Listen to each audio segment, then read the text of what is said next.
A cop cannot be violent. It's impossible.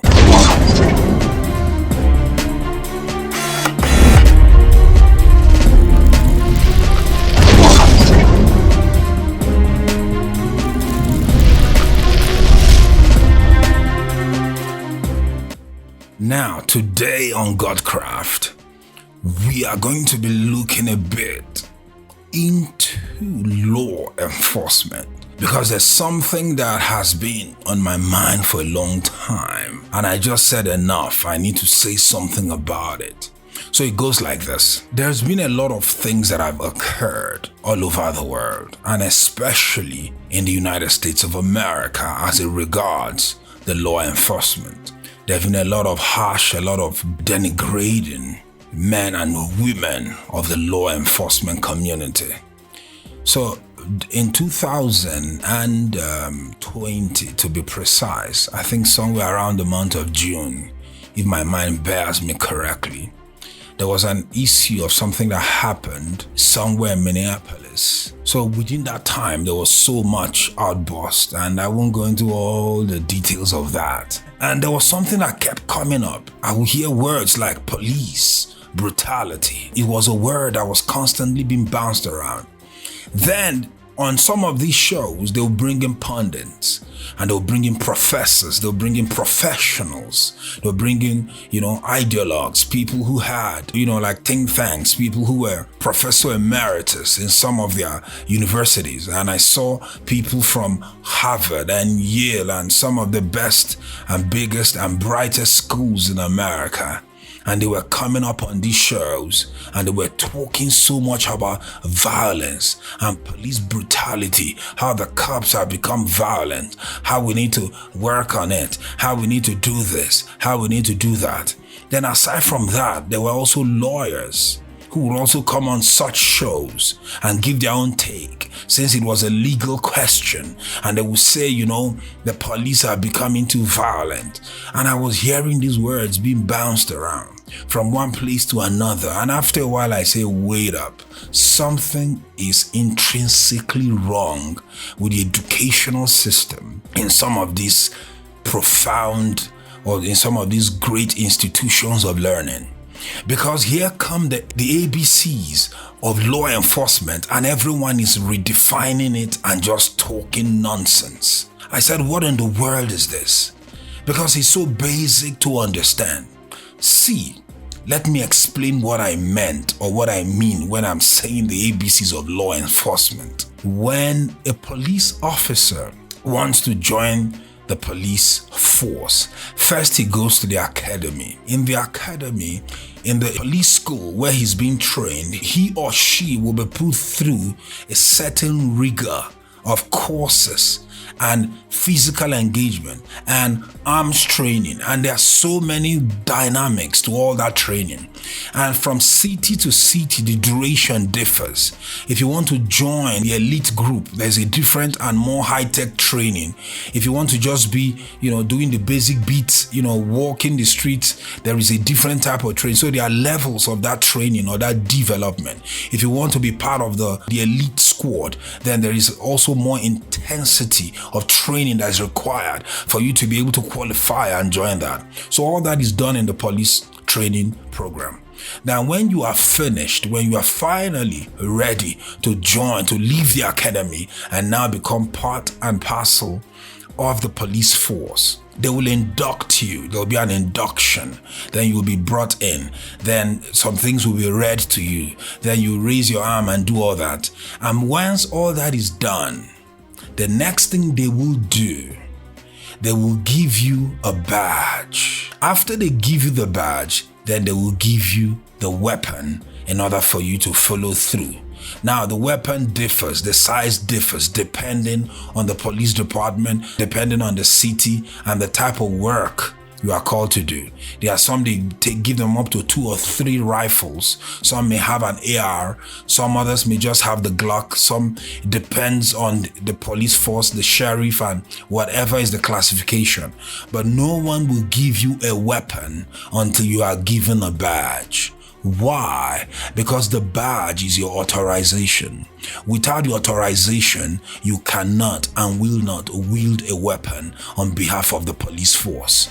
Now, what is the primary difference between a police officer and a thug wearing a weapon of his choice? The difference is the badge. The badge is the authorization. If you are not authorized, you cannot wield a weapon representing the police force and enforce law and order in any community. That's why we give you the authorization first, then you are given the gun. So this is what I'm here to tell you. The difference between the thug who is wielding a weapon, who is a criminal, and the police officer who is also wielding a weapon is that the police officer is authorized. So the police officer cannot be classified as a violent individual because he's authorized. What is violence? What is violence? Violence is the unauthorized use of force. That's what violence is. Violence is the unauthorized use of force. If a man punches another man on the street, someone can call the cops on him and get him arrested immediately because he has exercised force without being authorized to do so. So he can go to jail, and if charges are filed, he will stand before a judge to make a case on why he had to hit and use force on someone else. But if that same man was provoked in that same situation, but instead of punching the person out, he now says, you know what, let's do it in the ring. So they go officially and they go and sign off an MMA fight, and people begin to bet on two of them. Even if the other guy plunges the other guy and bludgeons him out and blood faces him in every form of way, there is no way he can be arrested. Why? Because that act at that point in time has been authorized. There is a stage, there is a body that authorizes such type of combat, and once you are authorized to get into the ring, even if the other opponent dies as a result of it, you are indemnified because you are authorized to have that conflict within the parameters of the rules of that game, and people can actually bet on it and hope that one person wins over the other. That is how it works. You see, the police force is the authorized agent under a sheriff, under the mayor, under the governor, under the federal government, whichever institution oversees them and gives them the authorization to function in the community and enforce law and order. So it is impossible for a police officer to be violent.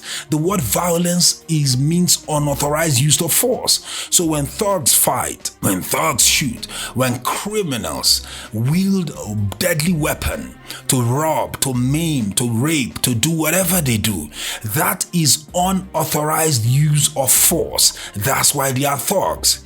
So you cannot say a police officer is unauthorized when he has a badge on him that authorizes him to use the weapon. He may misuse the weapon. He may overuse force. He may use deadly force in a situation that could be de-escalated without that deadly force. But that doesn't make him violent. It just means that he has gone beyond the parameters of the rules of engagement that was given him. Because one of the first things police officers do is to de-escalate the matter. For example, I watched a clip of a man who said in his house he saw through the video camera that he had a perp trying to break into his house, and the guy was coming from the back of the house hoping to rob. Do you know what the man did? The man went outside immediately, found a good spot, and shot the guy. Didn't engage him, didn't tell him to stop, he didn't tell the perp, what are you doing on my grounds? I'm armed, you better leave this place. There was no warning shot, nothing. Shot him to kill him instantly. Why did he do that? The reason he did that is because as far as he's concerned, this is my property and I have the right by the law of the land to protect it with deadly force if necessary. And he didn't warn him. Do you know that no police officer would ever do that, irrespective of how armed that purpose? The police officer would draw his weapon, then he will shout at him and tell him, Drop your weapon. Show me your hands. I want to see your hands free of that deadly weapon.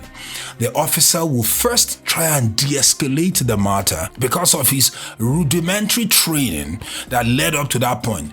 A police officer would never ambush a perp. That is not how they operate. They are trained to de-escalate first, and it's only when de-escalation doesn't work that deadly force can now be used. If the life of the police officer is threatened at that point, or the life of the public, that's why he's given the force, he's given the gun. Without the badge, he can't be given a gun. That's why once they want to retract it from a police officer, the first thing they ask for, what is your gun? Then the next thing is the badge, because the badge is the foundation that carries the firearm. So there is no such thing as police brutality because he's authorized. The fact that he has been authorized makes it impossible for him to brutalize. He may even be a bad cop, whereby now he's using the resources within his jurisdiction to actually take bribe, to actually shoot people he doesn't like. There have been things like that, where even cops were hired as hitmen. Not just in the movies, it happens in real life. But even at that, first of all, you have to retrieve his gun, then you retrieve his badge, then you investigate him. And if he's found guilty to have operated outside the parameters of the rules of engagement that he received in training when he was in the police college, under which or after which his badge was now given to him to function under the authorization of the state or the sheriff or the office of the law enforcement of that city or nation, then that officer would have to be disciplined. And there should be a disciplinary system. I personally don't even like the fact that they have to be tried in a public court system. I would have preferred there's a special tribunal for police officers but now when it comes to do with the cops, the first thing now this system is doing is throwing them under the bus. It is wrong. A cop cannot be violent. It's impossible because he's authorized. Violence is the unauthorized use of force. Now, of course, under the laws of self-preservation, protection, where someone is trying to break into your privacy or someone is trying to rob you or something, you could defend yourself, and there are laws to that. But you don't go tomorrow now and go on the offensive. You cannot, because it was only given to you for self-preservation, preservation of life and property. And you only to engage when you are in a place where you are afraid that your life may be at risk, leading to a loss. So that's why there's proper investigation when someone shoots someone in self-defense, and they try and find out, because there are rules of that engagement under the laws that empower that person to be able to carry or open carry, as the case may be.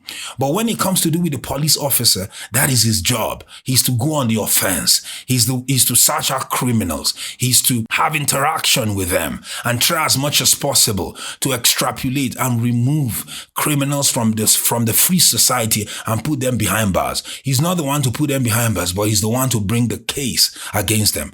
Create a paperwork that will follow that person to the courtroom and try and defend it, that this person doesn't deserve to be in the open because he's a criminal. This is his history. This is what I found him doing. This is the proof of it. There are rules of engagement. That's why the system has been structured that way. But when I watch Harvard-educated professionals come out and say police are brutalizing and violent, I begin to ask myself, what is the quality of the degree?